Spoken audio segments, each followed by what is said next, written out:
Hola y bienvenidos a el video número 125 y es un gozo estar con ustedes una vez más para hablar sobre las Escrituras y lo que nuestro Padre quiere enseñar a su familia. En el último video nos quedamos hablando sobre qué pide Jehová tu Dios de ti y miramos unos versículos en Deuteronomio.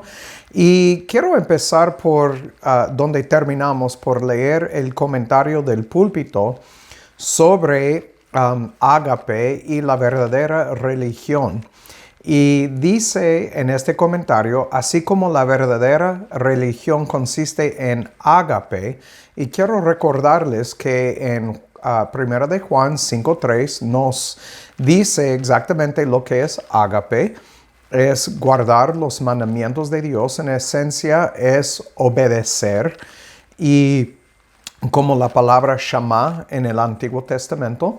Y entonces dice, así como la verdadera religión consiste en ágape al Señor con todo el corazón y el alma, con todas las fuerzas, el verdadero arrepentimiento consiste en apartarse del pecado, de toda impiedad hacia Dios, salir de un estado de enemistad hacia Él o de indiferencia a sus proclamaciones. Este es muy importante.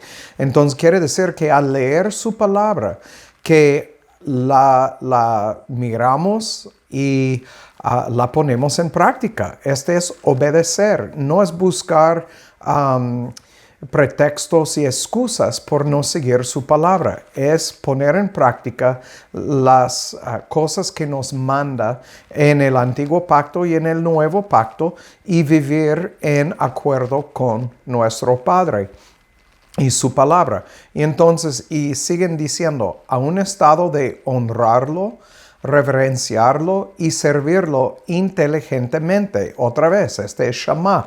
Y sabemos por Proverbios 20, versículo 12, que el oído para oír y el ojo para ver, ambos Dios da.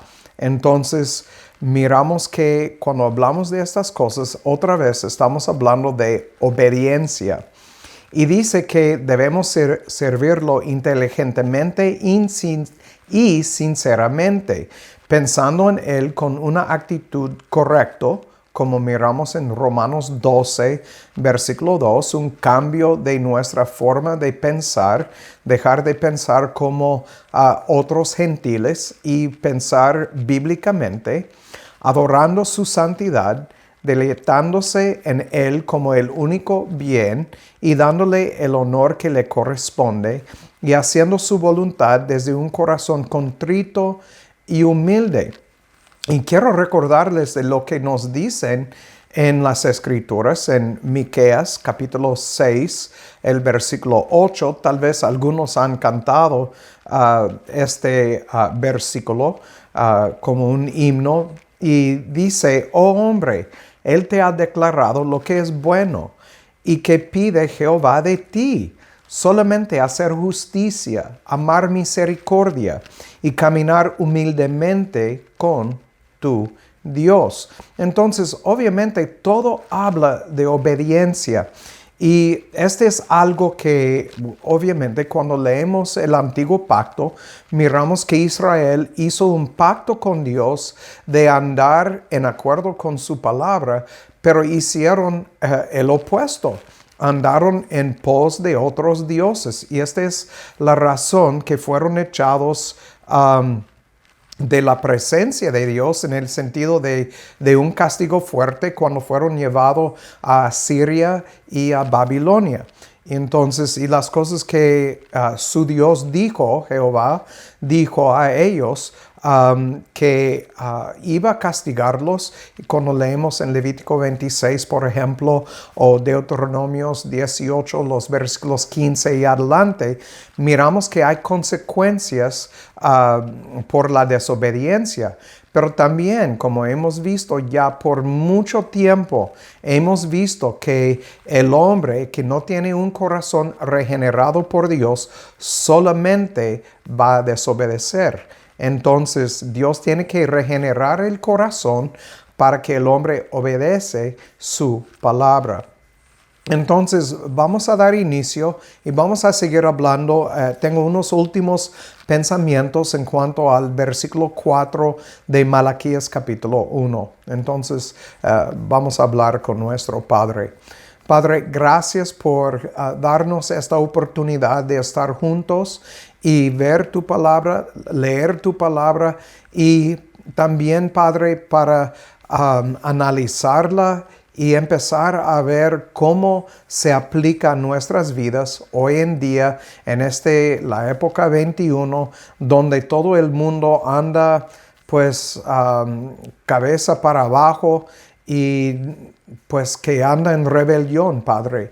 Y tu iglesia tiene que mantenerse firme sobre la roca y caminar en el camino estrecho, y lo vemos muy difícil en estos días, pero Padre, estás llamándonos a vivir en obediencia. Y Padre, sabemos que vivir en obediencia a tu palabra y andar en pos de ti y no andar en pos del mundo, obviamente va a traer sobre nosotros la persecución. Danos las fuerzas, Padre, para andar en obediencia a pesar de las consecuencias que vamos a vivir en este mundo, reconociendo que lo que nos espera no es nada en comparación con lo que vivimos aquí. Entonces, Padre, te damos gracias, que tu Espíritu nos fortalezca para la batalla que vamos a enfrentar mientras que caminamos en obediencia a tu palabra. En el nombre de Cristo te lo pido. Amén. Muy bien. Entonces, como dije, vamos a seguir en Malaquías capítulo 1, el versículo 4. Y tengo unos pensamientos que quiero compartir sobre estos últimos pensamientos. Y recuerden, aquí en versículo 4 dice: aunque Edom dijere, nos hemos empobrecido, pero volveremos y edificaremos lo arruinado. Así dice Jehová de los ejércitos: ellos edificarán, pero yo destruiré. Y les llamarán provincia de impiedad y pueblo contra quien Jehová se indignó para siempre. Otra vez estamos hablando del hecho de que Dios dijo que ama a Jacob y que odia a Esaú. Y entonces aborreció a Esaú, como miramos en versículos 2 y 3. Y ya tenemos mucho tiempo hablando sobre esto y quiero leer otro comentario.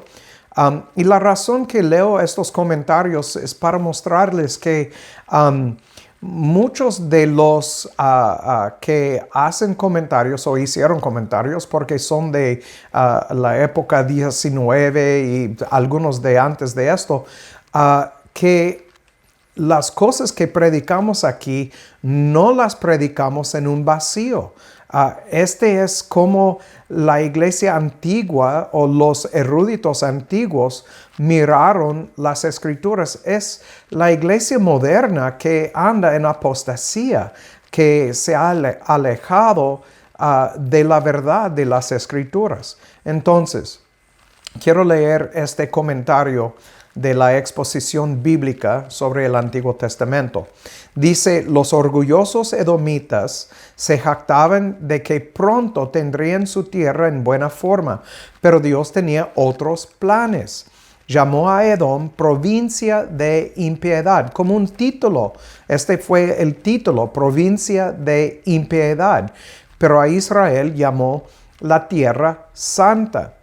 Entonces, tengan en cuenta que los edomitas eran en verdad un pueblo malvado, como ya miramos en el libro de Abdías. Si ustedes recuerdan, hace unos 2 o 3 videos leemos del libro de Abdías y miramos lo que Jehová dijo en cuanto a Edom, que ellos merecían cada juicio que Dios les enviaba. Para los judíos, la invasión babilónica fue un castigo, pero para Edom fue un juicio. Este es muy importante. Fue un juicio para Edom y por eso Dios dijo que aborreció a Esaú. Entonces, la palabra impiedad, si miran en la versión de las Escrituras que ustedes tienen, van a ver que está en mayúsculas. Es porque llegó a ser su nombre o su título, no solamente una descripción de su carácter. Entonces, ser conocido como provincia de impiedad no es una medalla de honor, es un castigo, es un deshonor grande. Y tan conocida por su impiedad que este será el nombre por el que serán conocidos entre los hombres, por proverbio y aprobio. Y así dice Juan Gil. Entonces fueron conocidos toda la provincia de Edom como provincia de impiedad. Entonces fueron muy famosos por ser impíos. Este no es algo bueno. Entonces, y estos son los gentiles que conocemos pues hasta hoy en día. Entonces, esta palabra que se traduce impiedad viene del hebreo 7564, es risha, y quiere decir mal, especialmente moral, moralmente malos. Entonces, ¿qué quiere decir? Que andaron en pos de otros dioses, que no reconocieron a Jehová como su Dios, que no doblaron su rodilla ante Él, que hicieron lo que les parecía bien en sus propios ojos. Entonces, ¿por qué hicieron todo esto? Porque Dios no había regenerado sus corazones. Dios declara que Edom nunca va a recuperarse de la destrucción que Él trajo sobre Edom. Y este nos lleva a Romanos 9, capítulo 9, versículos 14 y 15. Vamos a Romanos capítulo 9, los versículos 14 y 15. Y aquí nos dice, ¿qué pues diremos? ¿Que hay injusticia en Dios? En ninguna manera. Porque a Moisés dice, tendré misericordia del que yo tenga misericordia, y me compadeceré del que yo me compadezca. Entonces, en este caso, y como sabemos lo que dicen las Escrituras aquí en Romanos 9, Dios, antes de que nacieron estos dos hijos, Dios eligió o escogió uno para hacerle bien y otro para hacerle mal. Entonces, es lo que estamos mirando aquí. De hecho, vamos a los versículos 18 al 24.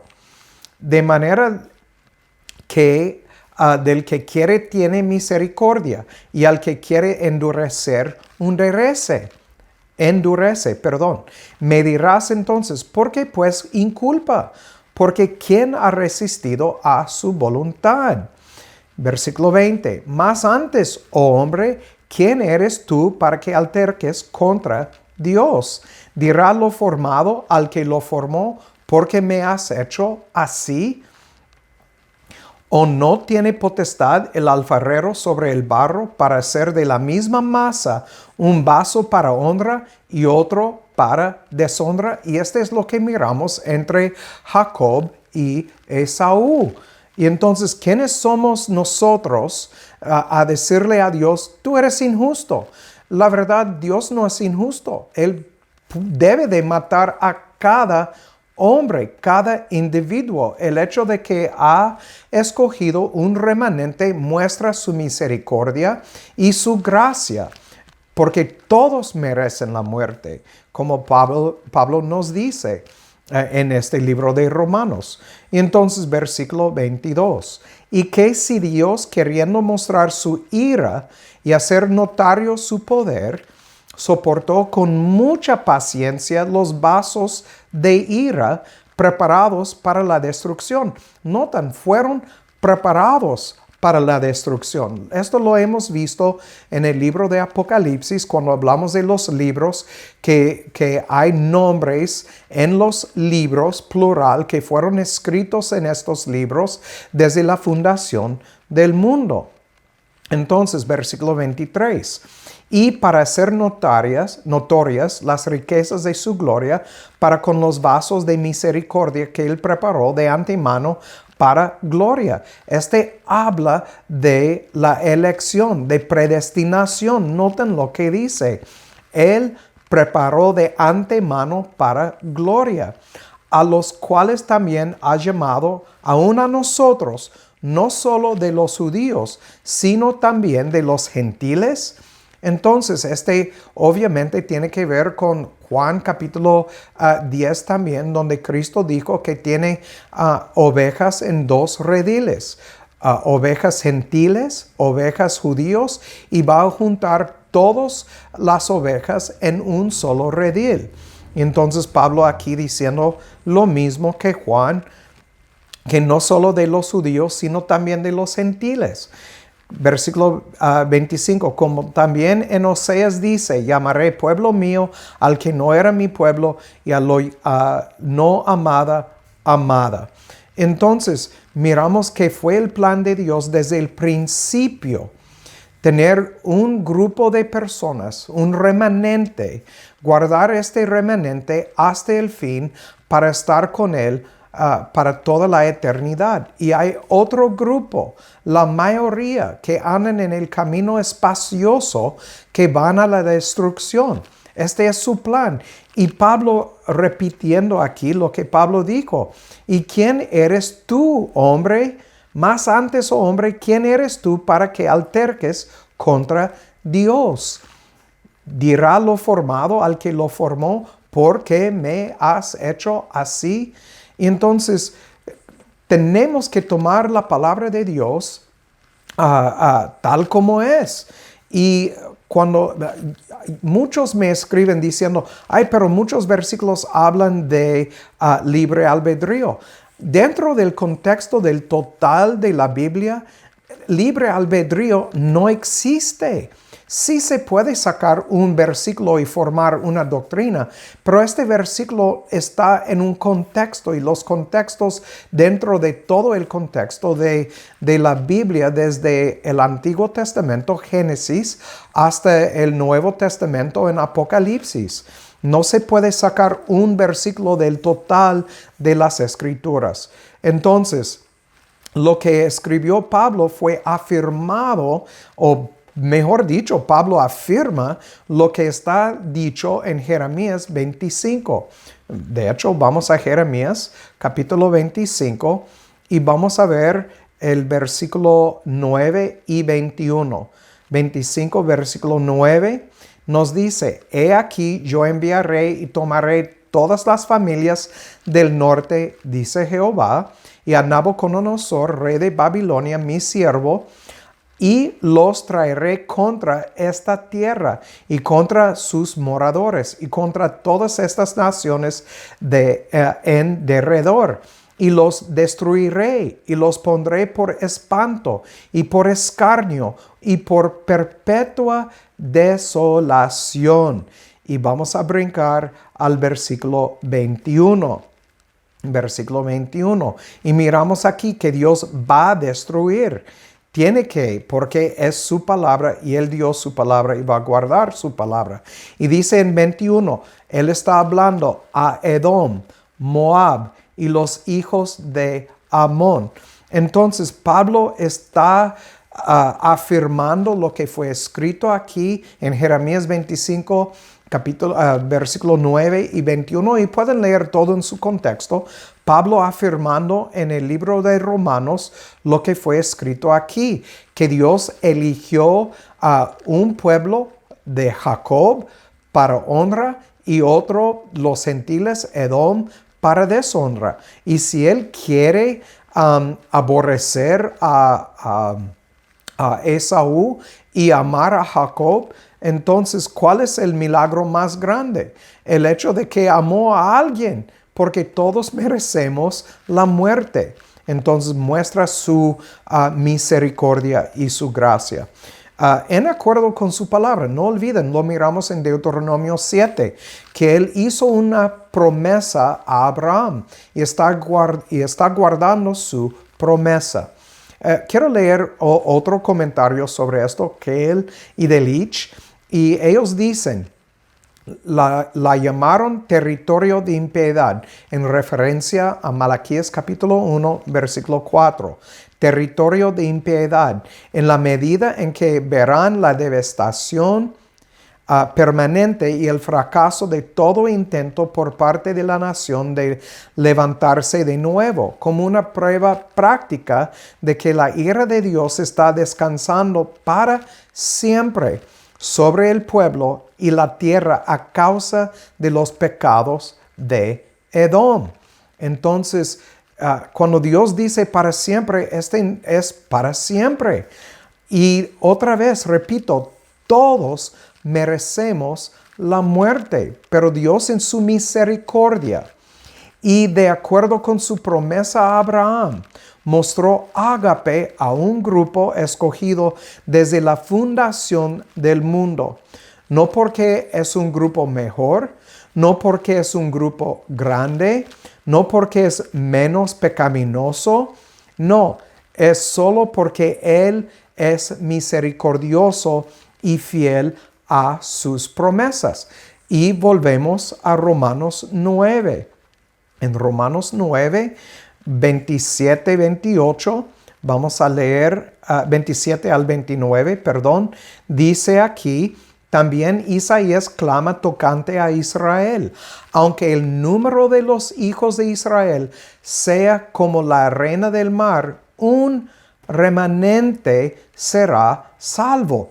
Recuerden, aquí el pueblo de Israel fue escogido de todos los pueblos del mundo y Dios le dio a Israel sus leyes.